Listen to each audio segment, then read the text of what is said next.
నమస్తే సకులు. ఈరోజు కథ పేరు మోసగాళ్ల గురువు. ఒకప్పుడు బాగ్దాదు నగరంలో ధనికుడైన వర్తకుడు ఒకడు ఉండేవాడు. ఆయన ప్రపంచమంతా తిరిగి వచ్చాడు, కానీ కొండల మధ్య ఉండే ఒక నగరానికి ఎన్నడూ వెళ్ళలేదు. ఆ నగరం నుంచి వచ్చిన ఒక బాటసారిని ఆయన కలుసుకోవడం తటస్థించింది. ఆ నగరంలో ఏ వస్తువులకు ఎక్కువ గిరాకీ ఉంటుంది అని వర్తకుడు బాటసారిని అడిగాడు. చందనపు చెక్కకు మంచి ధర వస్తుంది అని బాటసారి చెప్పాడు. సరే, వర్తకుడు తన వద్ద ఉన్న డబ్బుతో దొరికినంత చందనపు చెక్క కొని దాన్ని తీసుకుని కొండల మధ్య ఉండే నగరానికి బయలుదేరాడు.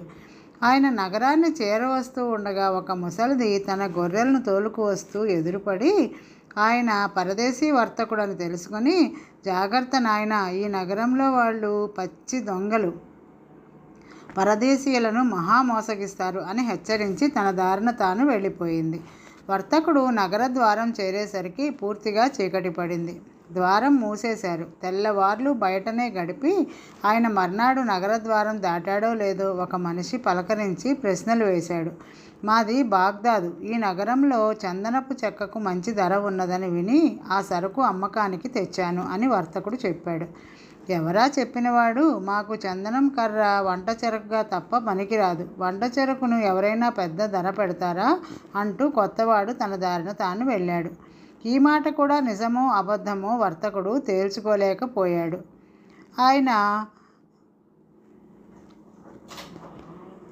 తన సరుకుతో సహా ఒక వంట పూటి ఇంటికి వెళ్ళి అక్కడ బస తీసుకున్నాడు. తర్వాత ఆయన ఆ ఇంటి ఆవరణలోకి రాగానే ఒక వింత దృశ్యం కనపడింది. నగరద్వారం వద్ద తనను పలకరించిన వాడు మరొకడు కలిసి ఆరు బయట పొయ్యి పెట్టి మంట చేస్తూ ఉన్నారు. వారు వంట చెరుకుగా వాడుతున్నవి చందనపు కర్రలే. అది చూడగానే వర్తకుడి గుండె జారిపోయింది. ఆ మనిషి చెప్పినది నిజమే. ఈ నగరంలో చందనాన్ని వంట చెరుకుగా వాడుతారు. తన సరుకంతా అమ్మిన కొద్దిపాటి వెండి తప్ప రాదు. వర్తకుడి దగ్గరికి వచ్చాక ఆ మనుషులు, మీరు సరుకు అమ్ముతారా అని అడిగారు. దానికి ఏమిస్తారు అని వర్తకుడు అడిగాడు. అదే బరువు గల సరుకు, మీరు ఏది అడిగినా ఇస్తాము అన్నారు వాళ్ళు. అందుకు సమ్మతించి వర్తకుడు తాను తెచ్చిన చందనం కర్రల కట్టలు వారికి ఇచ్చివేశాడు. తర్వాత ఆయన నగరం చూడడానికి బయలుదేరాడు. దారిలో ఒక ఒంటికన్నువాడు ఆయనను సమీపించి చెయ్యి గట్టిగా పట్టుకుని, ఇదిగో ఈ కన్ను నా కన్ను పోగొట్టినవాడు, ఈసారి తప్పించుకుపోలేవులే అని కేకలు పెట్టాడు. నలుగురు చుట్టూ మూగారు. నువ్వెవరో నేనెరగను. ఈ క్షణం దాకా నేను చూడనైనా లేదు. నేను ఈ ఊరికి రావటం ఇదే మొదటిసారి. నీ కన్ను నేను పోగొట్టానంటావేమిటి అని వర్తకుడు ఆశ్చర్యంగా అడిగాడు, విడిపించుకోవడానికి ప్రయత్నం చేస్తూ. కానీ చుట్టూ మూగిన వాళ్ళు ఒంటికన్నువాడు పక్షమై వర్తకుడు వాడికి పరిహారం ఇవ్వాలని నిర్ణయించారు. ఆ సంగతి రేపు చూద్దామని చెప్పి వర్తకుడు అప్పటికి తప్పించుకున్నాడు. ఈ రద్దీలో వర్తకుడి కాలి చెప్పు ఒకటి తెగిపోయింది. ఆయన దాన్ని సమీపంలోనే ఉన్న చెప్పులు బాగు చేసేవాడికి ఇచ్చి బాగు చేయమన్నాడు. ఏమిస్తారు అన్నాడు చెప్పులు బాగు చేసేవాడు. నిన్ను సంతోషపెడితే సరికదా అన్నాడు వర్తకుడు. అందుకు చెప్పులు బాగు చేసేవాడు సమ్మతించాడు. ఒక కాలికి చెప్పు లేకుండా నడవటం కష్టం కనుక వర్తకుడు ఆ సమీపంలోనే ఎవరో జూదమాడుతూ ఉంటే వినోదం చూస్తూ నిలబడ్డాడు. కొద్దిసేపు గడిచాక పక్కన నిలబడిన మనిషి వర్తకుడిని కూడా పందాలు ఖాయమన్నాడు. వర్తకుడు జూదం ఆడి కొద్దిసేపట్లోనే అక్కడి జూదరులందరికీ బాకీ పడ్డాడు. ఆయనను జూదంలోకి దించిన మనిషి, సముద్రంలో నీరంతా తాగుతావా లేక నీకున్నదంతా మాకు ఇచ్చుకుంటావా? ఏదో ఒకటి నిర్ణయించుకో అన్నాడు. రేపటి దాకా గడువిస్తే నిర్ణయించుకుంటాను అని వారితో చెప్పి వర్తకుడు తన దుస్థితిని తలుచుకుని విచారపడుతూ వీధుల వెంట నడవసాగాడు. ఆయనకు ఒక చోట ముసలిది మళ్ళీ ఎదురైంది. వర్తకుడి ముఖం చూడగానే ఏదో జరిగిందని ఆమెకు తెలిసిపోయింది. ఆయన ఆమెతో తన అనుభవాలన్నీ పోసగుచ్చినట్లు చెప్పాడు. అంతా విని ఆమె, చూసావా నాయనా, ఈ నగరపు మనుషులు ఒట్టి పాపిష్టి వాళ్ళు. నేను ముందే చెప్పినా నీవు వారి మోసానికి గురి అయ్యావు.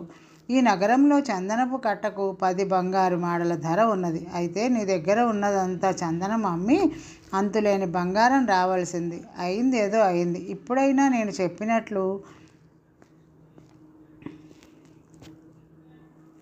చేశావంటే నీకు జరిగిన అన్యాయం కొంతవరకైనా సరికావచ్చు.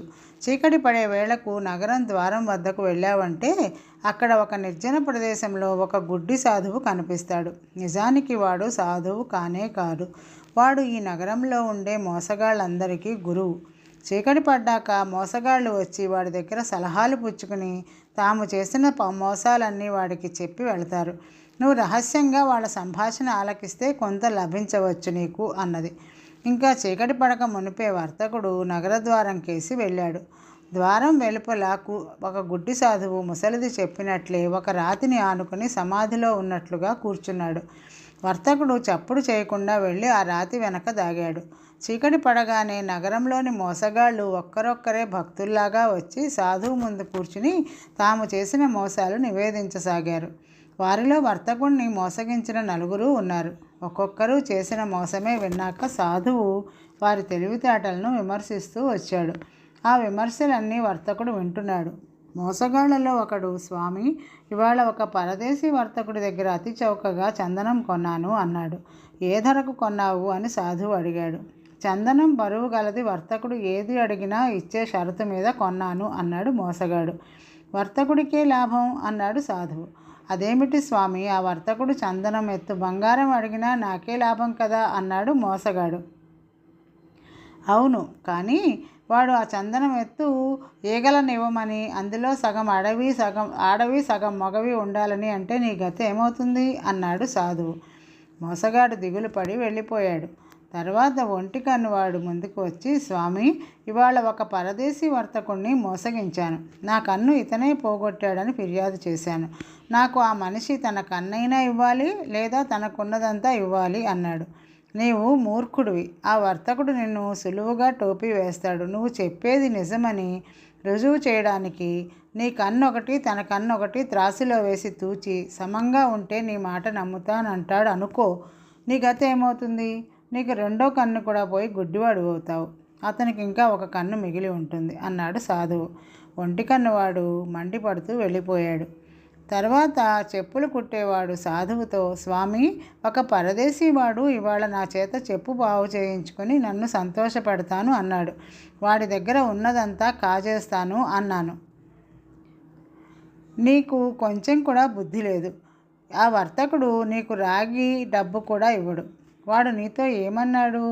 మన సుల్తాను గారి శత్రువులంతా సర్వనాశనమైపోయారు. ఆయనను ఎదిరించేవాడు ప్రపంచంలో లేడు. ఈ మాట విని నీకు సంతోషమైందా అంటాడు. సంతోషమైందని చచ్చినట్లు అంటావు. అనకపోతే రాజభటులు నిన్ను చిత్రవద చేస్తారు అన్నాడు సాధువు. చెప్పులు కుట్టేవాడు గొణుక్కుంటూ వెళ్ళిపోయాడు. తర్వాత జూదగాడు ముందుకు వచ్చి, స్వామి, ఇవాళ ఒక పరదేశీని జూదంలో ఓడించాను. వాడు సముద్రంలో ఉన్న నీరంతా తాగాలని, లేకపోతే తనకున్నదంతా నాకు ఇచ్చేయాలని షరతు పెట్టాను అన్నాడు. ఆ మనిషి నీకు చిల్లిగవ్వ కూడా ఇవ్వడు. సముద్రంలో ఉండే నీరంతా నీ దోసిట్లో పట్టి తెస్తే తాగుతాను అన్నాడు అనుకో. నీ గతేమిటి అన్నాడు సాధువు. ఈ సంభాషణలన్నీ వర్తకుడు విని ఉన్నాడు కనుక మర్నాడు తనను మోసగించిన 4 సులువుగా మోసగించాడు. చందనం ఎత్తు ఈగలను, అందులోనూ సగం ఆడవి సగం మగవి ఉండేటట్లు ఇవ్వలేక మొదటి మోసగాడు చందనం కట్టకు 10 బంగారు మాడల వంతున డబ్బిచ్చుకున్నాడు. అదేవిధంగా మిగిలిన 3 ఆయనకు సమాధానం చెప్పలేక క్షమాపణలు చెప్పుకొని తమ దారిన తాము వెళ్ళిపోయారు. వర్తకుడు తనకి రావలసిన డబ్బంతా వసూలు చేసుకుని నగరమంతా వెతికి ఆ ముసలిదాన్ని పట్టుకుని దానికి కొంత బంగారం బహుమానంగా ఇచ్చి ఇక జన్మలో ఈ నగరంలో అడుగు పెట్టకూడదు అనుకుంటూ బాగ్దాద్కి తిరిగి వెళ్ళిపోయాడు. రోజుకి కథ సమాప్తం. సకలు తిరిగి మరొక కథతో రేపు కలుద్దాం. నమస్తే.